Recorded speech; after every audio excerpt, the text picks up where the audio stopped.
केजरीवाल के लक्ष्मी माता और गणेश भगवान की फोटो को लेकर हुआ बवाल। केजरीवाल ने किया हिंदुओं का अपमान। दुनिया भर में हुई केजरीवाल की किरकिरी। पीएम मोदी के बयान ने उड़ाए सबके होश। योगी और अमित शाह दोनों ही हो गए हैरान। मोदी ने लिया फैसला, अब झूठ फैलाने वालों की खैर नहीं। दोस्तों, ये वही आम आदमी पार्टी है जो धर्म और जाति को राजनीति से दूर रखने के बड़े बड़े वादों के साथ सत्ता में आई थी, लेकिन अपने गठन के एक दशक के भीतर ही वे पूरी तरह से अपने रंग ढंग बदल चुकी है।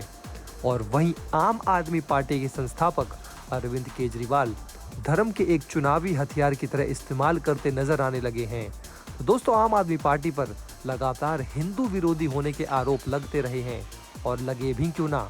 एक के बाद एक पार्टी के हिंदू धर्म के खिलाफ जहर उगल रहे हैं, चाहे वो आम आदमी पार्टी के पूर्व मंत्री राजेंद्र पाल हों या गुजरात के प्रदेश अध्यक्ष गोपाल इटालिया। दिवाली जैसे हिंदुओं के अहम त्योहारों पर केजरीवाल पटाखों पर प्रतिबंध लगाकर अपना हिंदू विरोधी रुख दिखा देते हैं। अब अरविंद केजरीवाल द्वारा ऐसे मुद्दों को लेकर जमकर राजनीति की जा रही है जिसे सनातन धर्म के अपमान की तरफ देखा जा रहा है। दरअसल दोस्तों, बीते दिनों से केजरीवाल करेंसी नोट पर भगवान गणेश और मां लक्ष्मी की तस्वीर छपवाने की मांग उठा रहे हैं। दोस्तों, आज की वीडियो में हम जानेंगे कि क्यों केजरीवाल का ये सुझाव हिंदू धर्म का अनादर है। तो दोस्तों, गुजरात और हिमाचल प्रदेश में चुनाव नजदीक हैं, जिसके चलते आम आदमी पार्टी को ये एहसास हो गया है कि अगर उसकी छवि में बदलाव नहीं हुआ तो उसे राजनीतिक रूप से वैसे ही बाहर कर दिया जाएगा जैसे कांग्रेस को उसकी नीच तुष्टीकरण की राजनीति के चलते खत्म कर दिया गया है। यही कारण है कि आम आदमी पार्टी गुजरात चुनाव में भाजपा को चुनौती देने के लिए हिंदू कार्ड खेलने के प्रयास कर रही है। इस सिलसिले को आगे बढ़ाते हुए आम आदमी पार्टी के मुखिया अरविंद केजरीवाल ने एक बेहद ही फिजूल की मांग रख दी। बीते दिनों एक प्रेस कॉन्फ्रेंस में केजरीवाल ने प्रधानमंत्री नरेंद्र मोदी से भगवान गणेश और मां लक्ष्मी की तस्वीरों को करेंसी नोट पर छपवाने की अपील की। इस दौरान केजरीवाल द्वारा तर्क दिया गया कि हिंदू देवी देवताओं लक्ष्मी जी और गणेश जी की तस्वीरों वाले करेंसी नोट से भारतीय अर्थव्यवस्था मजबूत होगी। इसके लिए केजरीवाल ने एक प्रेस कॉन्फ्रेंस में कहा कि मैं सरकार से और प्रधानमंत्री से अपील करूंगा कि नए नोटों पर गणेश जी और लक्ष्मी जी की तस्वीरें भी लगाई जाए। अगर इंडोनेशिया ऐसा करता है तो हम क्यों नहीं कर सकते। इस पर केजरीवाल ने आगे कहा कि देश की अर्थव्यवस्था नाजुक दौर में है। डॉलर के मुकाबले रुपया दिन बर दिन कमजोर होता जा रहा है, जिसकी वजह से आम आदमी को भुगतना पड़ रहा है। दिवाली के अवसर पर हम सभी ने गणेश जी और लक्ष्मी जी का पूजन किया। हम सब ने भगवान से सुख शांति की प्रार्थना की। हमने अपने परिवार के साथ ही देश की उन्नति के लिए भी प्रार्थना की। हम देखते हैं कि जो लोग भी व्यापार करते हैं वो अपने यहाँ लक्ष्मी गणेश जी की पूजा जरूर करते हैं और उनकी मूर्ति लगाकर रखते हैं। गणेश जी और लक्ष्मी जी की मूर्ति लगाकर उनका आशीर्वाद लेना और नोटों पर उनकी तस्वीर छपवाने में कितना अंतर है, शायद ये आम आदमी पार्टी के मुखिया अरविंद केजरीवाल नहीं जानते। तभी तो केवल राजनीति चमकाने के लिए वे ऐसी मांगे कर रहे हैं। क्योंकि दोस्तों, केजरीवाल का ये सुझाव स्पष्ट रूप से हिंदू विरोधी है। अगर इसे करेंसी नोट पर लागू किया गया तो इससे हिंदू भावनाओं को ठेस पहुंचेगी।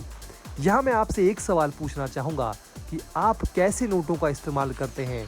यानी जब भी किसी नोट को आप छूते हैं तो क्या आपके हाथ साफ होते हैं? नहीं ना। जाहिर तौर पर अक्सर ही लोग गंदे हाथों से नोट को छूते नजर आते हैं। यहाँ तक कि कुछ लोग नोट गिनने के लिए थूक तक का इस्तेमाल करते हैं। क्या आप भगवान की मूर्तियों को कभी भी गंदे हाथों से छूते हैं? इसके अलावा कुछ लोग तो नोटों का जुआ, रिश्वत और शराब की दुकान जैसी पाप से भरी गतिविधियों के लिए भी इस्तेमाल करते हैं। तो ऐसे में अगर भगवान की तस्वीर उन नोटों पर छपी होगी तो क्या ये उनका अपमान नहीं होगा? दोस्तों, ऐसे में हर तरह से हिंदू समुदाय की धार्मिक भावनाओं पर ये सीधा हमला है, क्योंकि मूर्तियों या देवी देवताओं या हिंदू धर्म के प्रतीकों को सम्मानित तरीके से देखा जाता है। कभी भी लोग गंदे हाथों से मूर्ति को नहीं छूते। ये हिंदू धर्म के लिए बहुत ही अपमानजनक होगा कि कि उनके पूजनीय देवी देवताओं का उपयोग बुरी चीज़ों में किया जा रहा है, क्योंकि देवी देवताओं के प्रतीकों और प्रतिमाओं के साथ भक्तों की धार्मिक भावनाएं जुड़ी होती हैं। दोस्तों, भगवान सम्मान के पात्र होते हैं और किसी भी तरह से अपमानजनक तरीके से इस्तेमाल नहीं किया जाना चाहिए।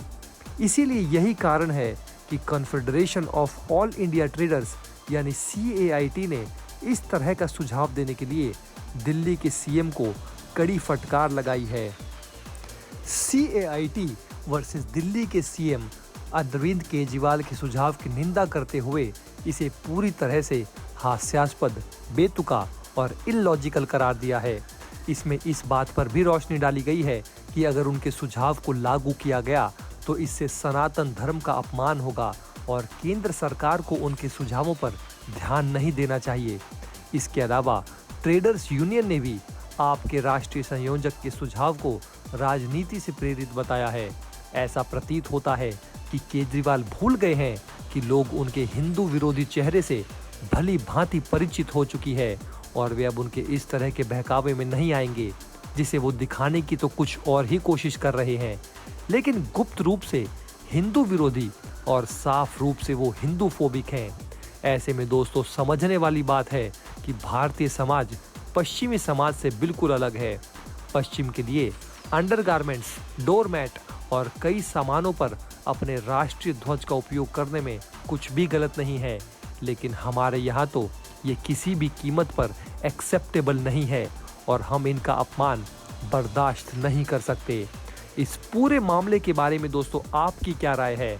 आपको इस बारे में क्या लगता है? आप हमें नीचे कमेंट बॉक्स में कमेंट करके ज़रूर बताइए।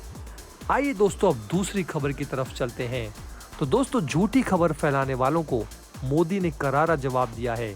मोदी ने बयान देकर झूठी खबर फैलाने वाले न्यूज़ वायर को आड़े हाथों लिया और उसके जरिए बाकी सबको भी पैगाम पहुंचा दिया कि मोदी को झूठ सुनना पसंद नहीं है और मोदी जल्दी ये झूठ बोलने वालों की दुकान बंद करवा देंगे। यहाँ तक कि योगी और अमित शाह भी ये सुनकर चौंक गए, क्योंकि दोनों को मोदी से एकदम से इस बयान की उम्मीद नहीं थी। तो दोस्तों, आइए आपको पूरा मामला बताते हैं। दोस्तों, किसी ने सच ही कहा है, जब तक सच अपने जूते की फीते बांधता है, झूठ पूरी दुनिया का एक चक्कर लगा चुका होता है। लेकिन ये भी एक सत्य है कि सत्य परेशान हो सकता है, पराजित नहीं। आज स्थिति ये है कि द वायर जैसे प्रोपेगेंडाधारी पोर्टल्स अपने फेक न्यूज़ के पीछे घर कर रहे हैं ना घाट के। मेटा यानी फेसबुक के हाथों दुरदुराए जाने के बाद अब स्थिति ये हो चुकी है कि ये जल्दी ही कोर्ट के चक्कर काट सकते हैं, पर इनकी ढीठ वाली हरकतें खत्म होने का नाम नहीं लेती। इन्हें लगता है कि ये नैतिकता का चोला ओढ़कर संसार को उल्लू बना सकते हैं, पर नहीं, ये 2022 है। दरअसल दोस्तों, हाल ही में इकोनॉमिक टाइम्स की एक रिपोर्ट के अनुसार ये सामने आया है कि केंद्र सरकार एक या उससे अधिक केंद्र सरकार द्वारा बनाई गई ग्रीवेंस एपेलेट कमेटी यानी GAC को IT एक्ट के संशोधित अधिनियमों के तहत 3 महीने के अंतर्गत लागू करेगी। तो दोस्तों, अब पूरे इनमें हम सभी वामपंथियों को नियत से काफ़ी अच्छे से वाकिफ़ हैं। वे एक पैटर्न के अनुरूप काम करते हैं और दोस्तों, अब वो चुपके से माफ़ी मांग के इस पूरे मामले से किनारा कर लेते हैं। यही है उनकी चाल। ऐसे में दोस्तों, अब आप सोचिए कि जब ऐसे लोग अधिनियमों के दायरे में आएंगे तो इनकी क्या हालत होगी। दाने दाने को तरस जाएंगे ये सब। ऐसे में ये कहना गलत नहीं होगा कि मोदी सरकार की नई रणनीति फेक न्यूज़ मंडलियों का रहा सहा व्यापार समेट कर ही मानेगी। दोस्तों, आपकी इस बारे में क्या राय है? आप हमें कमेंट बॉक्स में कमेंट करके ज़रूर बताइए।